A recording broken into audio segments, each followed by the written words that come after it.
Oh, so fun fact, football season has started at the time of this recording. So I have been run out of my roommates group. The Rogan DM household. Yes. I've been run out of my group chat for the roommates because they won't shut up about football stuff and they keep mentioning people I don't know. They ran you out. I left. No, I put them on mute. Okay. But I thought you fully left. No. Okay. So this is why I said I got run out, because this morning, heading to your abode. To the studio. To the studio at your abode. Because we're fancy like that. And professionals. I was looking for... Okay, don't know if anybody else knows this. You know this. I have quite a few mugs. Like, I have lots of mugs. Yes. I enjoy mugs. I don't know how anyone else would know this. But I have two. Only two. This is important. Travel mugs. Okay. I have one that is repping another D&D podcast, Critical Role. Okay. Bought it from a little artist. It is very funny to me. You don't get the joke, so it makes me giggle, but you don't ever get it. And I have to use that one because I was looking for, I used it last time. I don't like using it a lot because it's starting to get a little run down. I've had it for a while. I was looking for my Doctor Who travel mug because I also really love Doctor Who. And I couldn't find it anywhere. And now I'm very upset because I'm pretty sure it's been like lost or thrown away or ruined and nobody said anything to me. So this morning when I was searching for a travel mug, because like I said, I have an entire shelf of mugs and they're honestly overflowing at this point. Like I need more room for my mugs. Yeah. Because mugs are so hard to organize. I know. And I buy a lot for like fun things. I have one from you that's a gift from the Philippines that I absolutely love. I have like 2 Doctor Who mugs. One's owls, which is very funny to me. Doctor Who. Yes. I have, technically it's not mine, but I'm the only one who uses it. There's one that came in like a loot crate. Yeah. You remember Loot Crate? Yeah. I have one that came in, a Loot Crate that was like Batman themed. So like when you put the hot liquid in it, the night sky lights up and you get like Joker's like ha ha ha on it and it's got like the bat signal. It's pretty cool. So I'm probably going to also end up taking that when we end up leaving because nobody else uses it anyway. Do we know whose it is? I don't know whose it is, but I'm the only person who uses them. Okay. I use 99% of the mugs. Yeah. I have one that says pun intended, which is, or I prefer my puns intended, which is true. Yes. So just a lot. I have one that I got purely because it reminds me of Penelope Garcia from Criminal Minds, who is the best character, flip-flopped out with Spencer Reed. Sorry, Dr. Spencer Reed. They're my 2 favorite characters. They're giant freaking geeks. Yes. I love them so much. But she had this really cool, like, octopus mug. It's pink. Oh. It's very weirdly shaped. It is not conducive to making tea at all because the bottom has, like, the weird tentacle bumps. Yeah. And so now this has just become me naming off of all my mugs. Yeah. Sorry, guys. That's okay. But I'm here. One of the ones I also meant to mention was I have a unnecessarily giant mug that is just an Ewok head. I remember that one. Now, since I'm like in the mode of like listening to you describe things, I'm like, how would I draw this? And it's already in my brain. Just you and you're overflowing. But all this to say, I have so many regular mugs at the house. I have some I literally only ever use for tea, some I only use for coffee. I only have the 2 travel mugs. So understand my upsettedness when I realized one of them was MIA. I know English. Yes. You write. Yes. You know, writing is what it is. Yeah. Making up words is to a be whole different. Fair. English is a Frankenstein of a language. Do you know how much shit Shakespeare made up?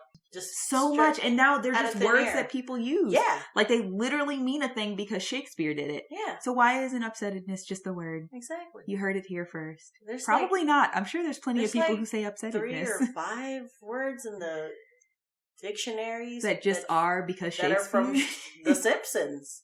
Really? Yeah. That's crazy. And biggin, that's from The Simpsons. That's funny. Mm-hmm. I didn't know that had become dictionary official. That's great. There are words that we literally made up recently in history that have become just now official dictionary languages. Is obsessiveness an actual word? It might be. I'm going to keep using it like it is. My bad. Somebody in the comments is screaming at you, according to the Oxford Dictionary. I feel like most of the party is screaming at us like, why are you mad at your roommates, though? Oh, so I asked my roommates. It's a good point. Thank you for reeling me back in. I was mad because it was missing, so I asked people where it was. And I got one response from one of my roommates, which was a joke.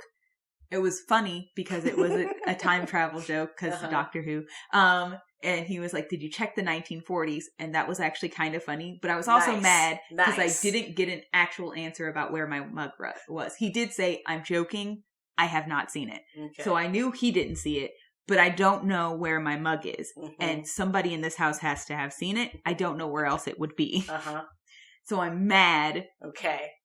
Because immediately after I was like, haha, yeah, I guess it could have time traveled and waited for more response or any indication that anybody had any idea. No such the entire conversation just turned to football. And somebody named like Carson Wentz, who may or may not be a quarterback. I've been trying to suss it out because they keep talking about him. And my husband and the roommate who made the 1940s joke keep arguing back and forth. I can't tell if this is real arguing or fake arguing, but it's football arguing. And the entire time I'm just like, okay, but my Doctor Who mug though. So I muted them because I was very annoyed because I don't care about football. It's that time of year. This is not what the chat is for. And who fucking cares about Carson Wentz? It's not a household issue. Hot take. I don't care. We're going to lose some listeners for that. For sure. I'm sorry, Carson. Come back. Listen, if you like football, that's fine. Don't put it in the roommate chat about important issues such as my Doctor Who travel mug, which is missing.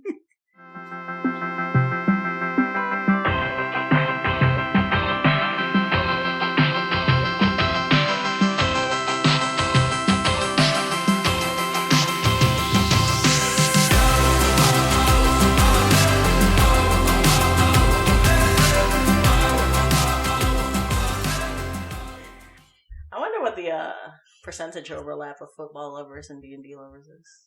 Because it's probably higher than we think. It probably is. I think football is strategic in a way I don't understand. Right? And D&D is also strategic in a way that I do understand.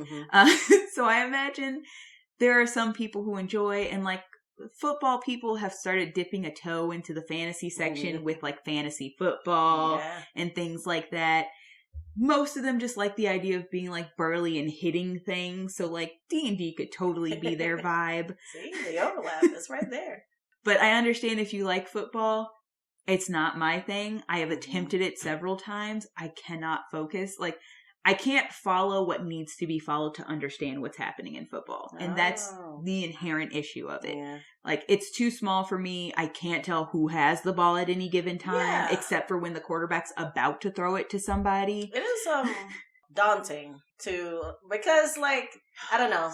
Basketball makes sense because it's like, you get the ball, you gotta dribble it, put it in the hoop. And, like, football makes enough sense of, like, get the ball to the end. But it's like, I don't know, downs and stuff. The amount of rules that come in, and then like downs and turnovers and the switching sides of the field thing, like part. All this extra stuff, the more that it's attempted to put into my brain, the more my brain like starts closing shutters of like information that like, no.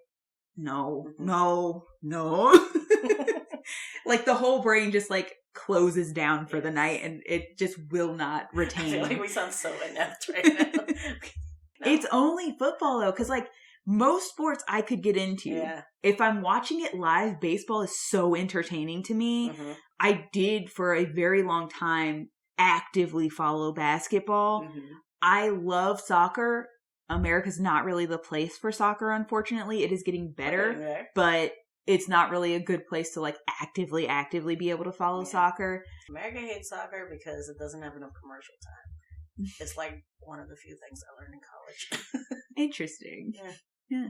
I feel that makes sense actually. We love because they move so quickly, and there's not a lot of like pauses. There's no breaks. Yeah, there's no like breaks in soccer, so it's just like no, you're just watching this for 4 hours. That's just how long soccer is. It's not commercial time, and like companies are like, okay, but where do my ads go? Exactly, but that's why. Yep. Anyway, so that's the saga of my missing Doctor Who travel mug. Our the hot world take may never know. Our hot take on sports and our ineptitude with sports. That's not at all why we're here. I'm just upset about the mug, guys, and I needed somebody to hear. I just needed somebody to listen. We're here for you. But also, I'm sorry that we come off as dum-dums about sports. But hey. I will openly admit I'm pretty sports illiterate. Like, that's not my forte. You super don't have to be sports illiterate to enjoy D&D, though. Like, that's true. Like, if you get the sports, more power to you. Yeah. I like people who have strengths where I fall short. So that's part of the reason why I do enjoy my husband so much. Like, he's so passionate about them, and I truly don't get it, but I get excited for him because he's passionate. And I'm like, I understand what it feels like to be excited about a thing. Yeah. So I feel you. I don't understand any of the things you just said to me or why we're mad or why we're happy, unless it's a touchdown, but I'm mad or I'm happy for you. That was a bad call, Ref. Fuck those guys in particular. I know several things he's very proud of. We love Derek Carr. He's a huge Raiders fan, for those of you who don't know. That particular quarterback. Yes. We love Derek Carr. Fuck Tom Brady. Okay. And I root for the Browns. But that's just because that's my home team. Root for the Jags. That's fair. Are either of us doing good?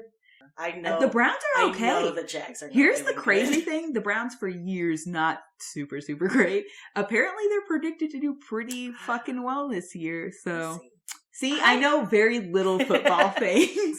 I saw a statistic. I think it was on Adams Ruins Everything, where it's like the teams that perform the best are usually not the ones that win the Super Bowl. Huh. That's so interesting. Oh my God, that works. Anyway, yeah. Anyways. Hi, I'm your resident rogue, Oreo. And I'm your trusty druid, Shao. Welcome to the party. We're so sorry about all the sports talk. This is really about a mug, guys. This is just like those early 2000 shows where like the intro is like the first, it's an hour-long show and the intro is like the first 15, 20 minutes.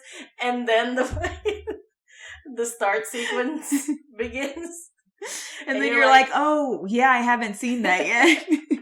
Anyway, same vibes. We're here because this is way more about D&D than it is about mugs or football. Swearsies. I keep making Dungeons & Dragons characters. I can't stop. I wanted to put them out in the world so they could actually be played. And they're here now, and I'm going to draw them. Yes. We finally got to the intro. We did. We got to the intro sequence 15 minutes in. Like a good hour-long show. So, your character today, I've heard of pretty thoroughly before. I don't know if you changed her up or what, but we definitely gotta address her. Oh, yeah. And also, just a heads up, next week, we're going to be doing another Wild Magic Surge episode. We're going to take a break from our characters. And I think next week we're going to be talking about table etiquette, the importance of session zeros, just meta things that you should know to be, a fun and productive member of the table. Exactly. Anyways, I'm going to take it from you. We're talking about Nissa Nackle. We are talking I've heard about her. I love Nissa Nackle. She is the oldest character that I have. She is peak. She is... How old is she? 400 years old. I don't even know what a regular lifespan for a gnome is, but I feel like I did not get to the point that we were at a gnome, so that was even more confusing. I'm just telling you, man, I know this one. Okay, so Nissa Nackle is a forest gnome, 400 years old. She's at grandma age, solidly well into her gnome lifespan, honestly, towards the end of it. Let's be real, that's okay. Her class is a monk. Her subclass, open hand. So she just likes hitting things. Do go on. Okay, so you know this character because I did play her in a one-shot for one of your birthdays one year. And we had another character who tried to start some shit, and she soundly beat his ass. That was fun. That was crazy for me. I DM'd the 8-person table. Yeah, 2 separate parties coming together to take on one big bad. Craziness. Never again, but that was great. I had a ton of fun. Same. This character was actually very fun to play. I would love to see what she becomes in a full campaign. Yeah. Because not much changed about her. And honestly, as a character, I'm not sure how much would change about her personality-wise. To get into the description, because the description is one of my favorite parts of Nissa. She is very short, obviously, as a gnome. Anyway, she's going to be small, but she's 3 feet. She's at the point where she's hunching forward in her age, so she's losing height. Yeah. So she's a flat 3 feet tall. Like I said, she's 400. She is very small. She's 30 pounds. Aww, she's like a bird. And she has green eyes, but they're a pale green, you know, when eye color starts to fade a little bit with time. And then I gave her gray pink hair. So it's as a young woman, she had full, vibrant pink hair, but it's grayed up quite a bit. Wow. Yeah. You know what? You probably don't know this, but you're kind of describing Genkai from Yu Yu Hakusho, which is my all-time favorite anime. If not show. Because she is short, she had pink hair when she was younger, which is now gray, and she is mean and a grandma and super martially talented. Wow. This is crazy. I've never seen this show. That's hilarious. I'm just gonna draw Genkai. Finally, a chance to make your Genkai fan art. Okay. Wow. This is fucking me up. This is so because funny. I know for a fact you've never seen more than one episode. I haven't even seen an episode. What? I think I've seen still images of the 2 main characters, I believe they are. Right? That's the one with the person with cat ears or something like that, or red hair. Is that the show? That is not the main character, but that's the main character in my heart. Oh, so that is a character. I've seen that character a lot. And then there's one with black hair or something, and I think they're often pictured together. The spiky black hair or the low, shorter black hair? Low black hair? Okay, that's the character. Yeah. Oh, okay. Yeah. None of this matters. Anyways, great show. But this is literally, you hear how ignorant that is the extent of my knowledge. I've seen fan art. Yes. We should fix that. But I do hear great things about it. So now I'm more curious because I accidentally described the character. You would love Genkai. Show. Probably. Because I love Nissa. This character sounds right up my alley. I love a grumpy grandma. That's exactly who she is.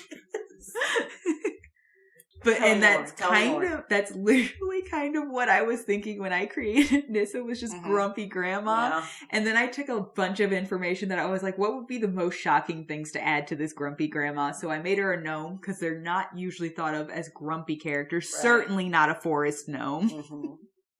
But here we are. She does have tan skin, so forest gnomes tend to be browner than rock gnomes.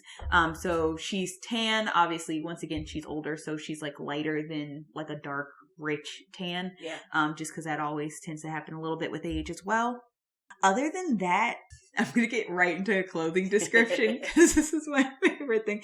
So I picked specifically a class that does not need armor. Yes. Because I wanted her to walk around looking purely like a grandmother.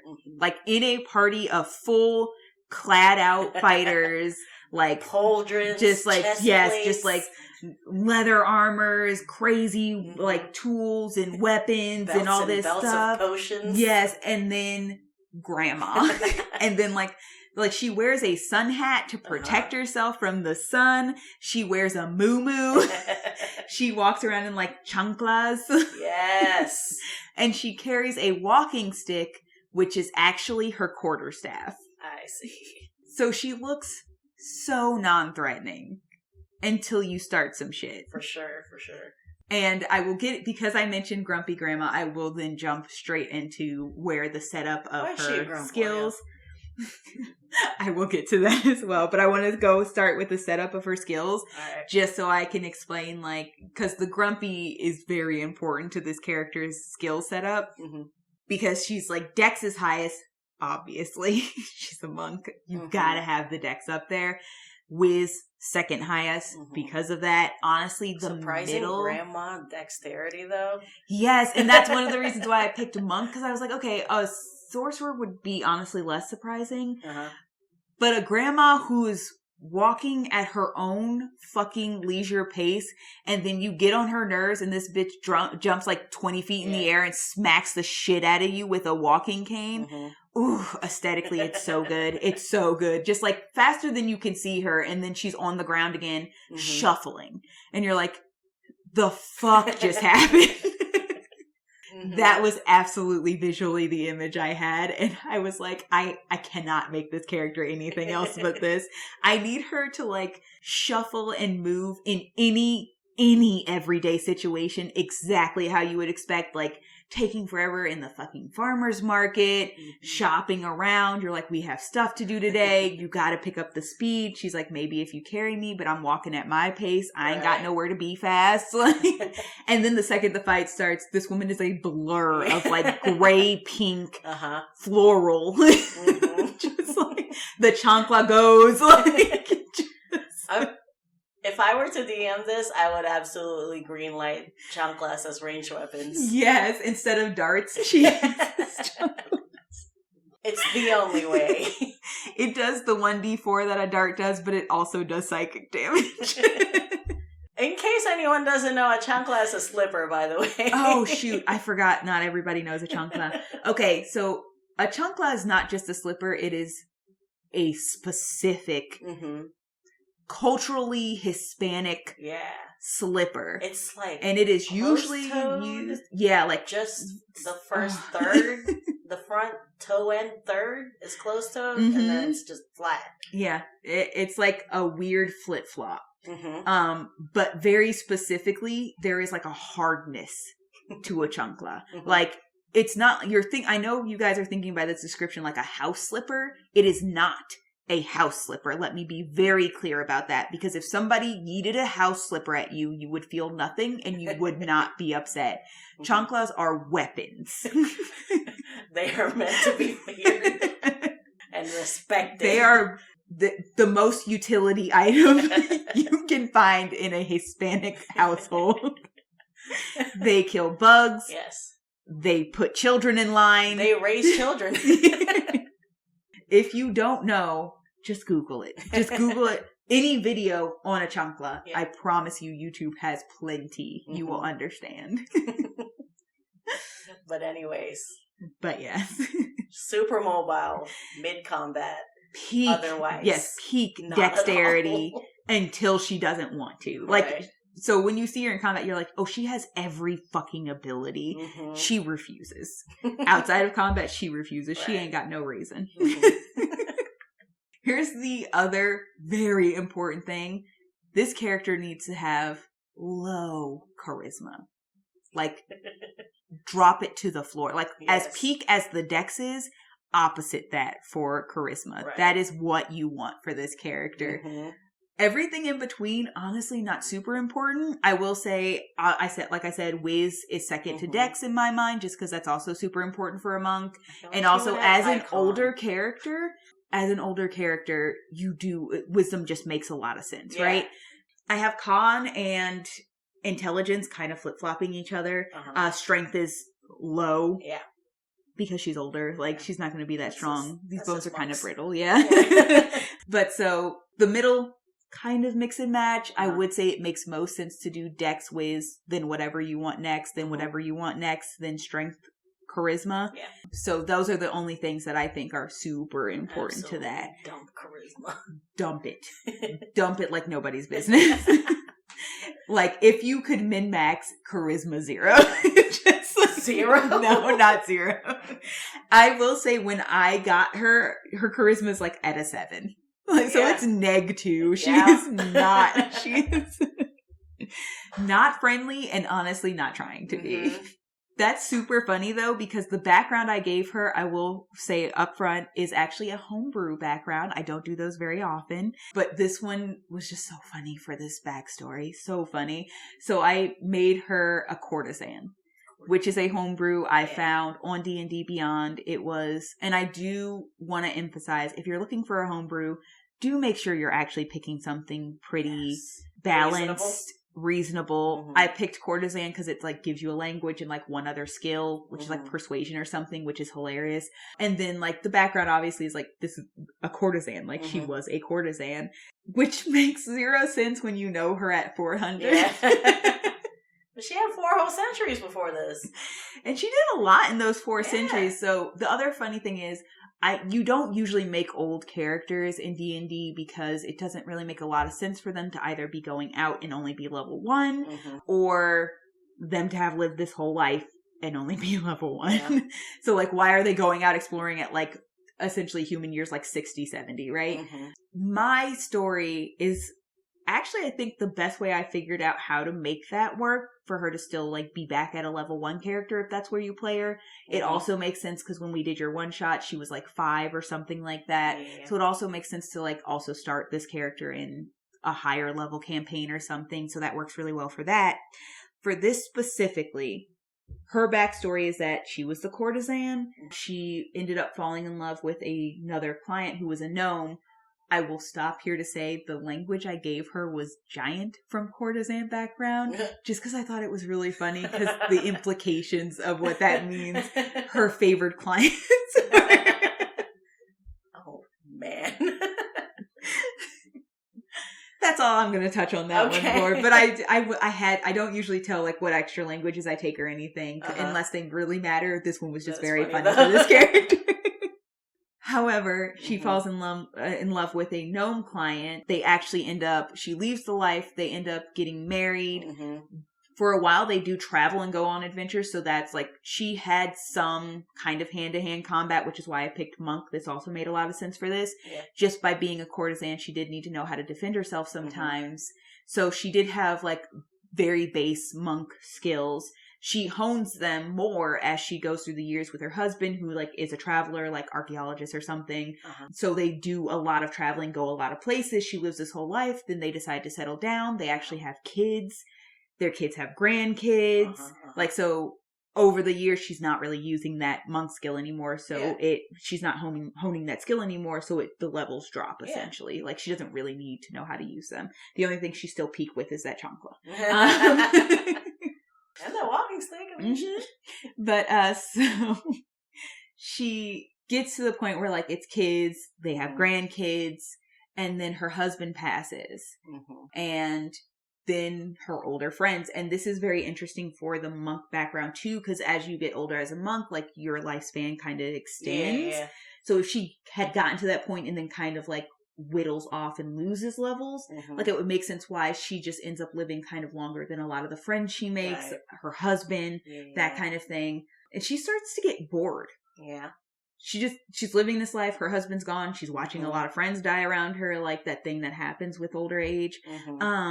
Her kids are off living their lives. She does have grandkids she sees all the time, but her kids are doing that thing where they're like, oh, mom, you should like come stay with us and settle down and like, you know, maybe take up knitting or something like, and she's just like, I'm not fucking dead yet.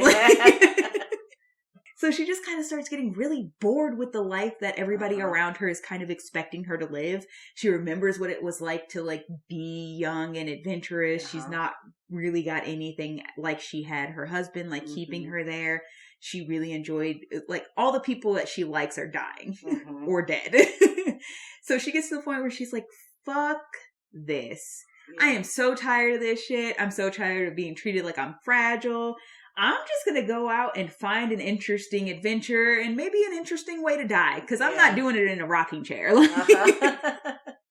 And that's it. Like, she leaves because she's just like, I'm fucking bored. I don't want to die. I'm not dying like this. I'm not sitting here waiting for my time to come in a fucking rocking chair. If nothing else, I will enjoy the rest of my life doing crazy shit, or I will die in an interesting way. Yeah. And that's it. That's it. And here's we are. And here we are. But that's so as a character, that's kind of also why her charisma is low. Like, she's just grumpy because she's like, everybody I liked is dead. I'm not trying to make friends.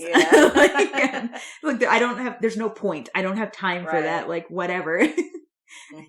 I'm just ready to go, but fun. So she's just like crotchety. Yeah. Like, she's just grumpy. Like, she's lived her life. Everybody wants to treat her like she's fragile. She's fucking over it. And she's just like, just let me fucking die, but interesting. Like, Jesus Christ. And like, and a party is probably going to be much younger around her. So she's also grumpy because she's also like remothering these idiots. Like, so I'm already thinking about how to hurt her. But it is, it's really refreshing, I'm sure, to play a character that's just like, fuck everything. If I go out, I go out. Whatever.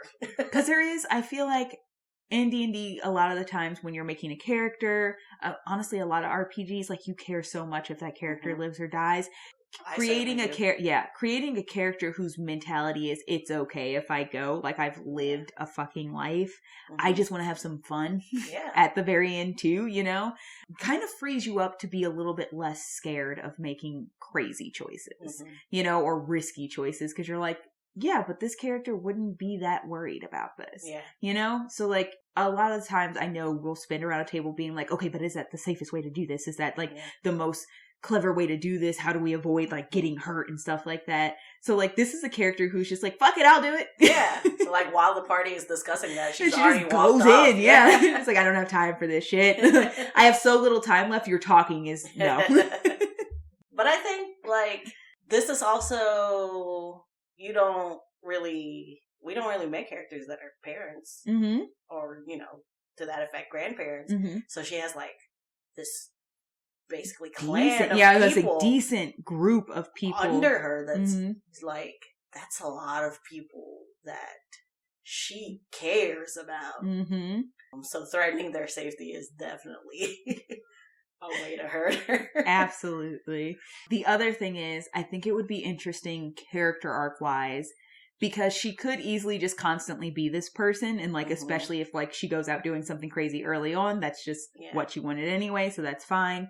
But if you get her to the point where she does start to sort of care about and take under her wing, because you have a character who has that built-in kind of maternal instinct because she's raised kids before, who's now essentially kind of raising this young group of adventurers who are doing things she did a couple 100 years ago, and maybe doing it stupidly or not as well as they could be doing it and stuff like that. And she's like, part of her is just like, fucking kids, like, all right, let me show you how it's done before you get yourselves killed. Like, but if the longer she does end up staying alive, like, the more that becomes like her just being like, don't get killed, please.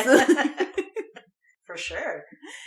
So, like, hurting them would end up also hurting, or things that hurt them could also end up hurting this character as that arc goes on and as she starts to care about these other characters. The thing that she sets out for doesn't happen. Exactly. The more she'll care about these people.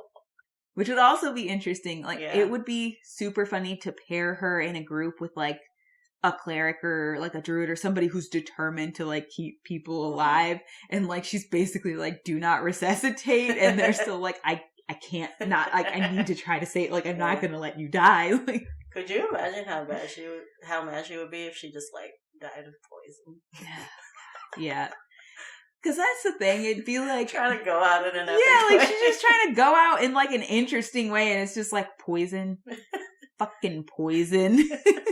You know what? Do cast Revivify. This isn't the one. You don't bring me back unless something shitty happens. Don't let me go out from like embarrassment or like a vicious mockery. She's got like stipulations. Do resuscitate, don't resuscitate. But I think also a good interesting part would be like when she's going on this adventure and like that spark or those feelings of her like her early 20s adventures just start coming black. They start becoming black. Start coming back, and she's reminded of like when she first met her husband and whatever. Oh, yeah, that would be interesting. Yeah, that would be, and that's just like those are those small role play pains, you know, where you just like, I'm gonna hurt you just a little bit. Yeah, like, oh, you're sitting around this campfire in the middle of these ruins, and as you're sitting there watching this like young group of adventurers like talk and laugh and stuff, you get a memory. Yeah. A little flashback. It's like how he proposed. Yeah. Around a campfire. Yeah. And it's like, it's like her husband, their old adventuring group, like that kind of thing. And it's just like, fuck, man. Just dealing with like, maybe outwardly she was like, it's fucking time soon to die. Yeah. Like, you still gotta like deal with that. Exactly. And I also think like that's so interesting because for her, a lot of it can be just small emotional pains, you know, because it's not just like it's her husband, it's like the other people that she enjoyed and spent time with and things like that. And she's just so outwardly grumpy because she's just kind of like they're all gone and I'm here still.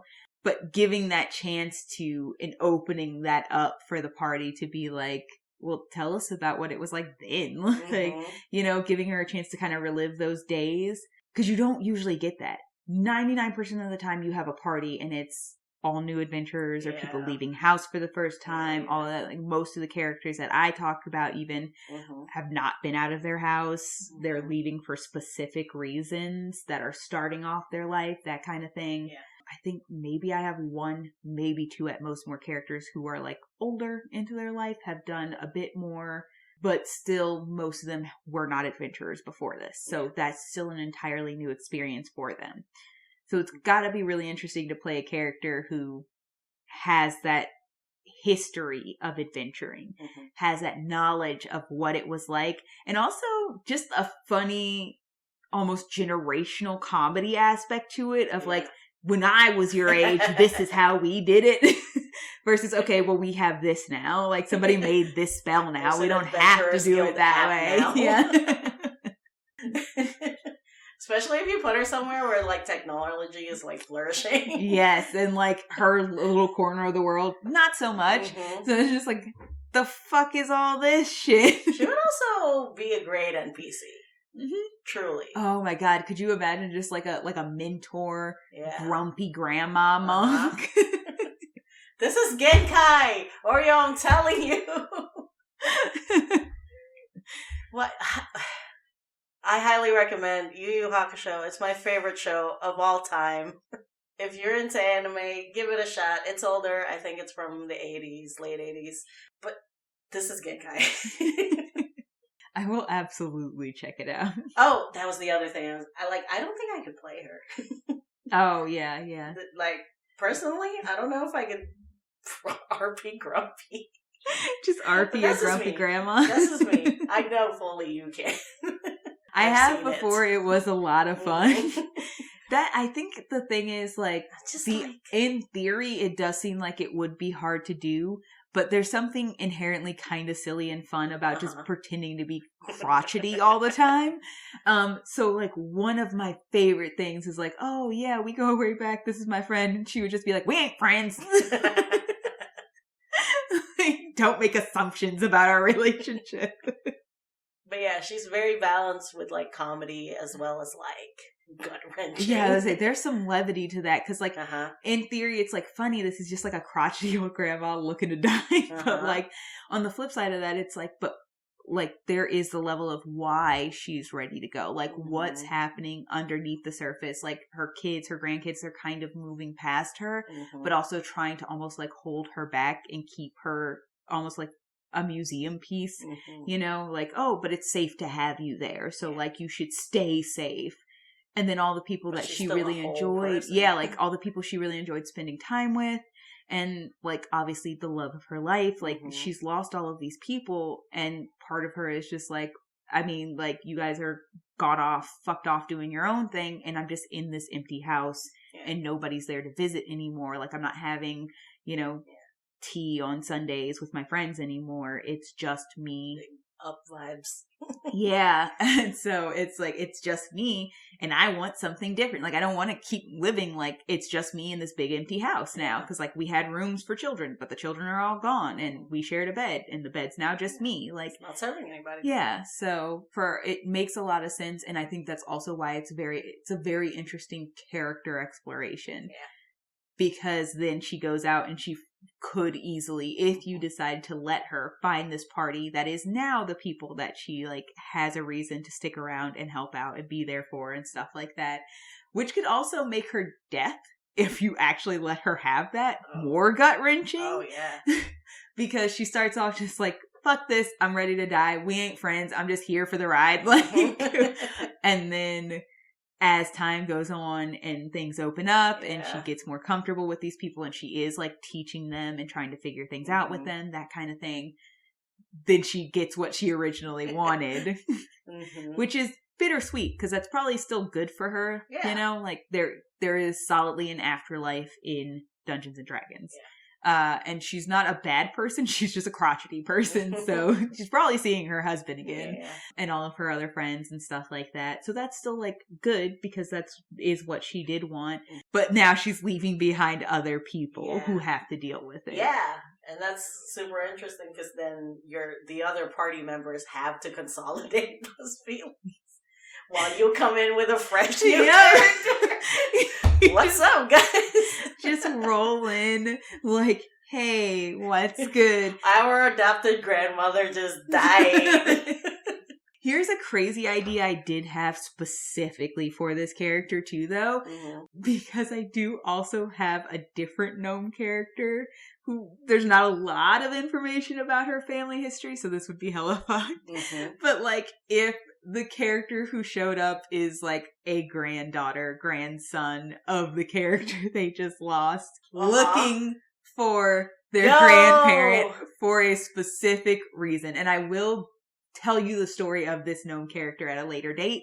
Okay. But this character was leaving for a very specific reason because of something that they did / had to do. And so it makes sense for them to be like, I gotta go find like the strongest person, the only person I know who has adventuring skills. Right. Which is Grandma.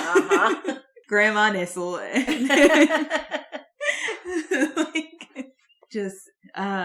And then like they happen upon who was their adventuring party. Man. And that is a great way to also fuck with the new character as well as the other characters. And that just forces your like table mates to be like, okay, well, you gotta deal with loss. You got to like tell this person they just lost a relative. Yep.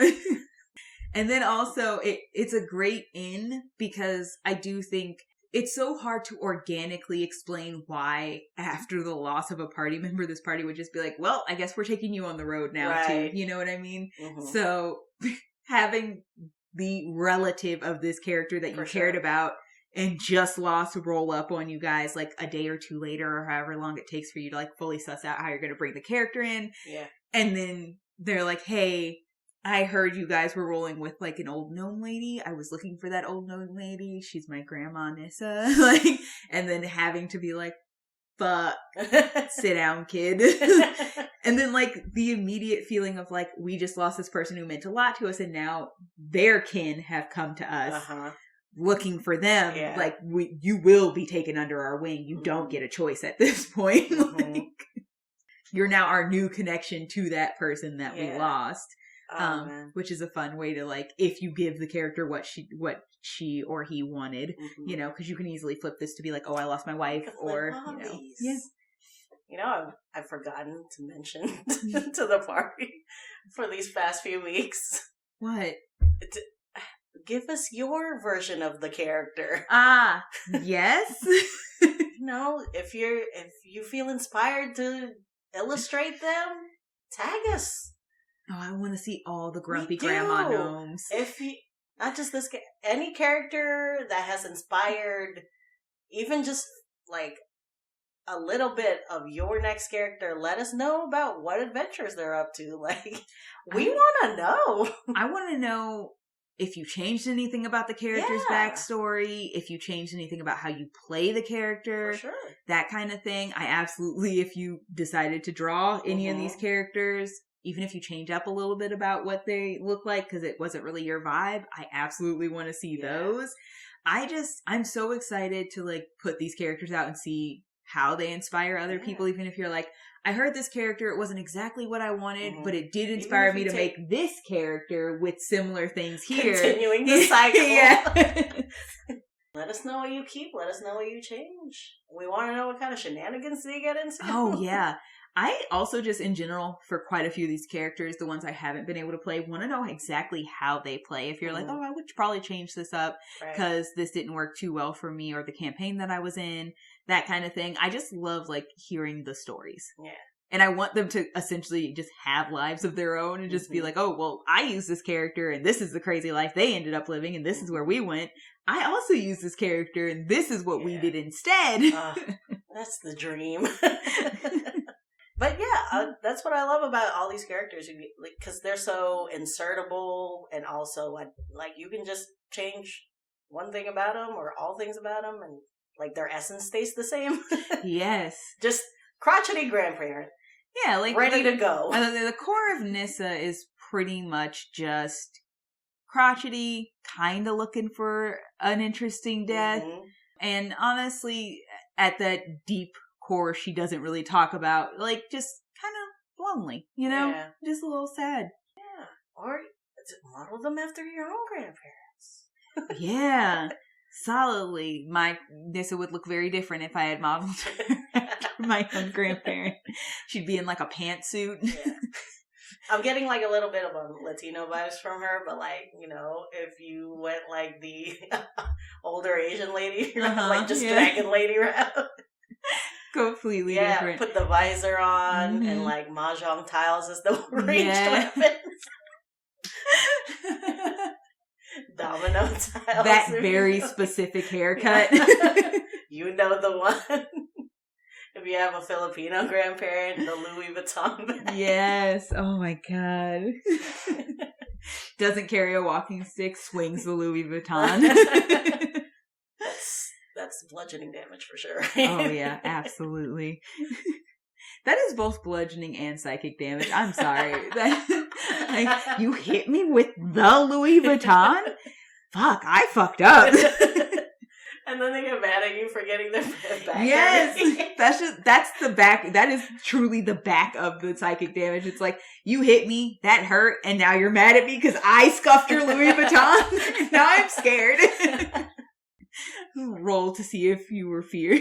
And if you just have a story about creating a character about your own grandparent, let us know. Yes. I don't get tired of D&D content. Honestly, same. Obviously, same.